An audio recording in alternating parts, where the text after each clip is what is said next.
Greetings, lords and ladies, and welcome to the Westeros Vibe, where Griffin fell from grace when the bells were rung.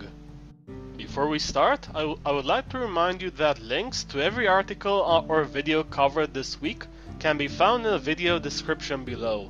Also in the description, you will find timestamps so that you can choose which stories you will want to view. The first news story of the week contains massive potential spoilers for the Season 6 plot for the North. Be mindful of that as you proceed. Here's the Season 6 Game of Thrones plot that promises to reunite long scattered characters. The author uses the leaked photos from set, one showing Jon Snow very much alive and in stark raiment, and book knowledge to concoct a theory about what may be going on in the North next season, and how some of the Stark children may be reunited. The author also speculates on the possible interactions between them and where it may lead. If you want more details, the link to the article is in the description. Moving on with another article which contains massive spoilers. Speculation: is Game of Thrones filming Hardhome Part 2 at Saintfield? This article deals with the battle scene they have been filming for a while now, and the author speculates on what it could mean for the story, the size that will take part, developments and other things. It is worth saying in context that each battle took quite a few weeks. Blackfyre took 4, The Wall took 3, Hardhome 5. The shoot has been ongoing since the middle of August, so it's bound to be another doozy of a battle. From the released information, the author speculates that it will be a battle between the Boltons and the Northern Alliance of houses, which oppose them, one in which Jon will participate. Sapochnik, who is responsible for the Hardhome episode, is shooting both episodes 9 and 10 for this season, so the battle might take a chunk of both episodes. Due to the presence of Jon Snow at the battle, the article also provides speculation about how he will return from the seemingly dead. There are more details in the article, and if you are curious, you can find it in the description below. Next up we have Game of Thrones movie. George R. Martin dismisses nonsense rumors, but does still like the idea. In response to the recent rumors regarding a Game of Thrones movie to end the series on, George R. Martin has rebuffed this notion on his blog. Here are some of his quotes on the subject. Nothing has changed. The idea of ending Game of Thrones with one or more major feature films was first floated though 3 or 4 years ago. Let me say once again, this was not my idea. I did say that I liked the idea. Of course I liked the idea. This was back in the early years when we couldn't even afford to shoot the Battle of the Green Fork and had to knock Tyrion unconscious instead. The idea of big blockbuster movies with a Lord of the Rings sized budget was powerfully attractive. So there you go. Sadly we won't be seeing that Westerosi goodness on the big screen, at least not in movie form. This story contains massive Season 6 spoilers about casting. Everything we know about the Season 6 cast. I have been covering news on the cast members being added to the roster ever since I started this show, so this story serves as a retrospective of the new faces that we will be encountering in Season 6. Prepare for a long list. Robert Alamayo has been cast as a character who will participate in the Tower of Joy fight scene, and judging by his appearance, it is quite possible he will be playing young Howland Reed, the father of Bran's companions. Luke Roberts is believed to be playing Arthur Dayne, the Sword of the Morning, the best swordsman in Jaime's opinion. Eddie Eyre will be playing a new character, Sir Alfred Hunrith, who, some have speculated, is a way to hide his actual name of Arthur Dayne. Sebastian Croft will be playing young Ned Stark, and it is believed that Fergus Ledham will be playing young Robert Baratheon. Sam Coleman is believed to be cast as the young version of Hodor, thanks to his looks. Max von Sydow is replacing Struan Rodger as the Three-Eyed Raven, also known as Brendan Rivers or Bloodraven, a 100-plus-year-old Targaryen bastard. Ian McShane has been cast in an unknown role, although judging by his character description, he may be playing Septa Merrybold, a character who is a big part of Brienne's Feast for Crows storyline. Ricky Champ alongside Johan Hokur Johannesson have been cast as outlaws. Pilu Asbæk has been cast as Euron Greyjoy, one of Theon's uncles and Balon's brothers.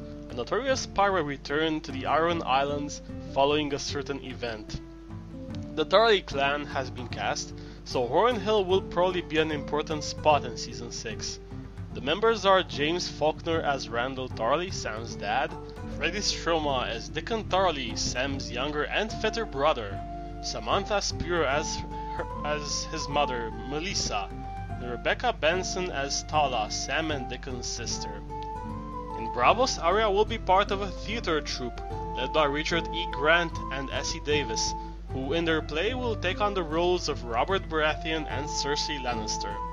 Other players will be Kevin Eldon as Ned Stark, Eileen Powell as Sansa, Eva Butterly as Marjorie, and Leigh Gill as Tyrion. Andrew Bryan and Tristan Heenew are Bolton men and reportedly will encounter Brienne and Pod, so expect some battle shenanigans from this. Suad Fares has been cast in a Dothraki-connected role, and speculation is that she will be part of the Dosh Khaleen, the council of ex-Khaleesis who spend its years in Vez Dothrak and dwells on prophecies and whatnot. In other news, we have why Game of Thrones author George R. Martin is obsessed with Mars.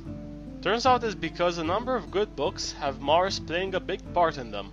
War of the Worlds, The Martian Chronicles, A Rose for Ecclesiastes, etc. And also because it's red. Are Fire and Blood anyone? Next up we have the official Game of Thrones coloring book is on its way. It will feature 45 black and white illustrations ready for your coloring pleasure. Castles, battles, characters, probably even sex scenes, all ready for you. Release date is October 27th. Moving on with Kit Harington and co filming something bigger than anything the show has ever done. This article covers what we have talked about earlier in the Hard Home Part 2 story. However, it does contain a few tweets which give some details on the proceedings. Link in the description.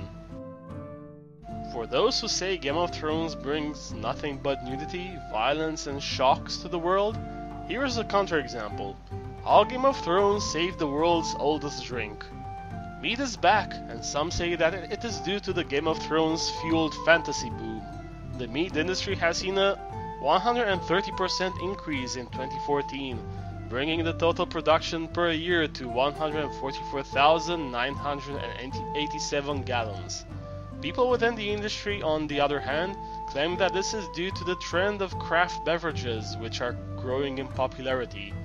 Even so, one can't doubt that the highly successful medieval show may have something to do with it.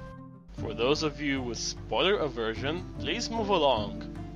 Move over Daenerys, there may be a new Khaleesi in town.